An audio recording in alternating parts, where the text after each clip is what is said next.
Šis juodas monstras priklauso štai šiam žmogui. Drag pasaulyje puikiai pažįstamam Ježui Chmelevskiui, kuris 2006 metais važiuodamas Volkswagen Corrado automobiliu tapo Lietuvos drag traukos lenktynių čempionu. Tuomet sezoną užbaigęs Lenkijoje, Ježis kūrė planus, kaip galima būtų važiuoti greičiau, tačiau tikrai neįsivaizdavo, kaip kardinaliai keisis jo mašina, šiandien vadinama tiesiog Ježo mobiliu. Paskutiniais metais važiavau Lietuvos čempionatą, laimėjau ir paskutinės varžybos buvo Lenkijai. Lenkai pamatė, kad aš važiuoju su standartiniam padangom ir sako, tu geresnių rezultatų neparodys, reikia keisti padangas. Tai pasiėmiau tas padangas ir tos padangos tokio dydžio, kad netelpa į sparnų standartinių. Reikėjo išpjaustyti. Išpjauju, tai pasirodo, kad jau mašina atrodo kaip džipas. Ratai didesni negu mašina. Rimtai užsiėmus į senąjį automobilį įsprausti ratus, bene visą kėbulą su gerą fantaziją turinčių draugų teko gaminti iš plastiko. Ježis planavo palikti dalį seno kėbulo, mat turėjo visas jau pritaikytas jam dalis. Tačiau po metų lipdymo, kai su naujoju savo tvariniu jis atvažiavo į profesionalų EAMV Motorsport dirbtuves tolimesniems darbams, kolegos atkalbėjo jį nuo tokio sprendimo. Mat pasirodė, jog nepavyks išpešti norimo svorio ir darbo bus daugiau, nei surinkti visą mašiną nuo nulio. Atvežiau jiem tą likusią dalį to kėbulo, tai sako, nieko čia nelieka ir paprasčiau yra ir pigiau padaryti iš vamzdžių visą rėmą ir uždėti ant jo kėbulo. Tai aš dėl to ir pasirašiau ir kad daugiau išlošiu ant svorio, nes daug daugiau išmesi to svorio, nes standartinis dugnas, lenkščiai, visą kitą labai daug sveria. Ježis ir komanda ėmėsi darbo. Ir tai nebuvo tas amžinasis projektas, kuris kūriamas nežinia kiek metų. Nuo pradžios iki pirmojo užvedimo praėjo 8 kruvino ir juodo darbo mėnesiai. Pagal reikalavimus iš chromo molio vamzdžių surinkta saugumo kapsulė, vėliau aplink karkasas sukurtas kaip nešančioji pakabos, agregatų ir kėbulo konstrukcija.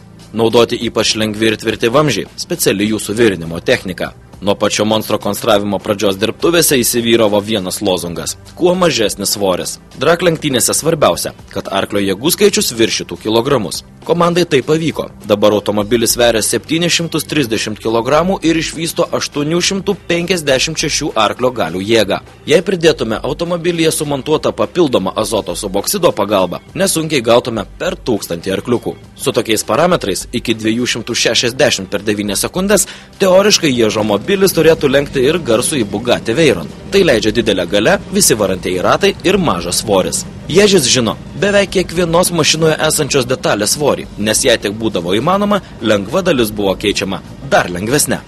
Vis tik tai siekiant to minimalaus svorio, kiek suprantu, šiame automobilyje jūs skaičiuojate gramus. Taip, skaičiuojame gramus ir stengiamės padaryti maksimaliai mažą svorį. Tai dėl to reikėjo daug ką gamintis patiem ir nes standartiniai dalykai labai daug sveria.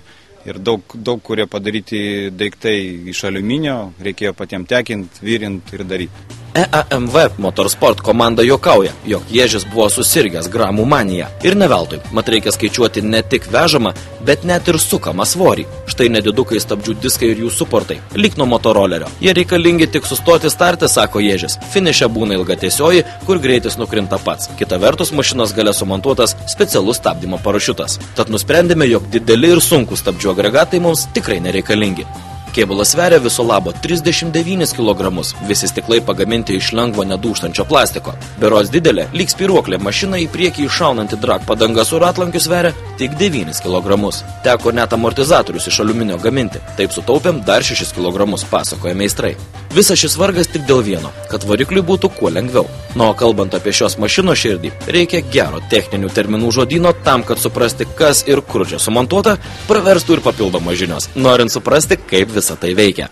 Variklio blokas ir variklio galva yra standartinė Volkswagen, o visi viduriai jau yra pirkti Motorsport, kurie jau atlaiko galingumą normalų ir stūmoklį, švaistiklį, alkūninis velenas, paskirstimo vėlenėliai, tai viskas vožtuvai, viskas yra jau Motorsport, kurie jau atlaiko, nes iš standartinių detalių tai nieks nelaiko. Praktiškai lieka tik tai standartinis variklio blokas ir galbūt daugiau nieko. Šiame variklyje yra tas sausas karteris, ar ne? To nėra tos karterio talpos. Kokiu principu jis veikia ir kodėl tai yra reikalinga? Sausas karteris reikalingas tam, kad tu turi siurblį galingą išorinį, ne tas, kuris standartės stovi vidų variklėje, kurio našumas yra labai mažas.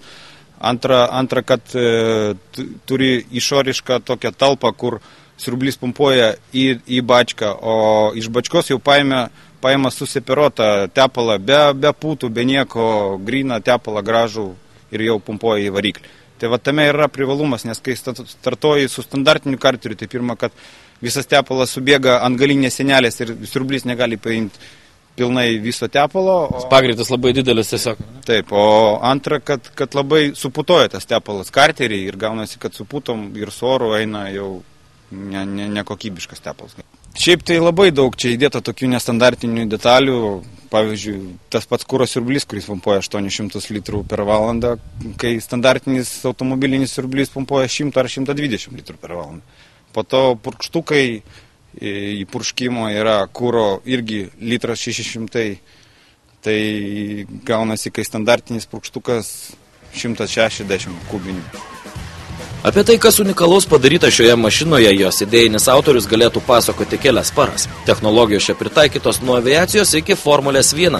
Akį traukia galinga ir didelė. Pastebėsiu papildomai dar išlengvinta turbina, įvairūs blizgantys vožtuvai ir vožtuvėliai, įsiurbimo ir išmetimo kolektoriai ar tarpinis uždaras savadarbis oro aušintuvas, kuriame tyvuliuoja vanduo su ledu, o oras praeina jo viduje esančių vamzdžių ir taip pat aušinamas iki žemesnės temperatūros, kokios nepasieks joks standartinio interkulerio radiatorius.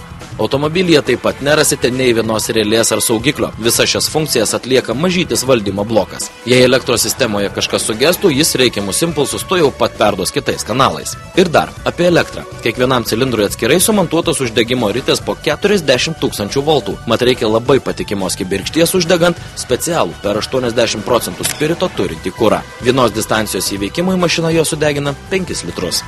O štai čia tos garsiosios 3 raidės. Taip, čia yra NOS, suboksido azoto sistema, čia yra vožtuvėliai, per vieną eina azotas, per kitą eina kūras.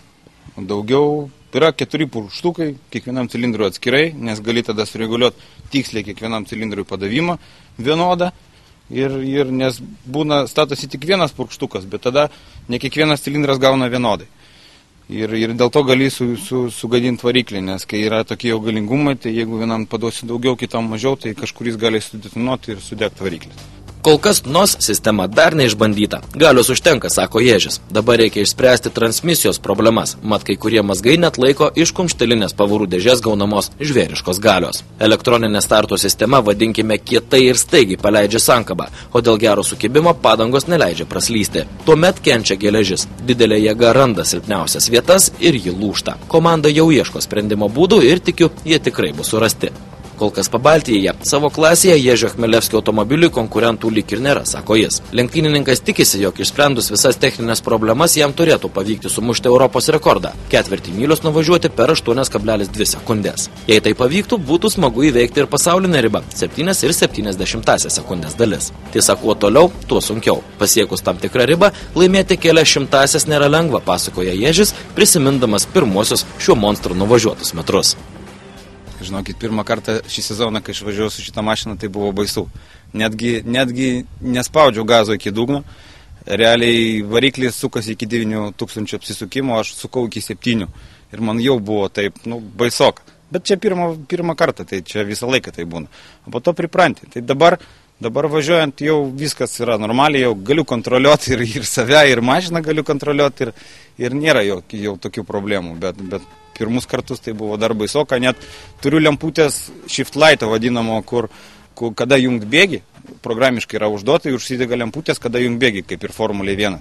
Bet aš jų net nemačiau per pirmus kartus, nes ten užsidega viskas. Akis buvo kvadratinės, ar ne, kai liaudis sako? Jo. O dabar jau per paskutinius važiavimus aš jau viską matau, viską žinau kaip jungt, kada jungt ir jau realiai jau kontroliuoju tą mašiną. Bet galingumas tai įspūdingas ir važiuoja jinai įspūdingai.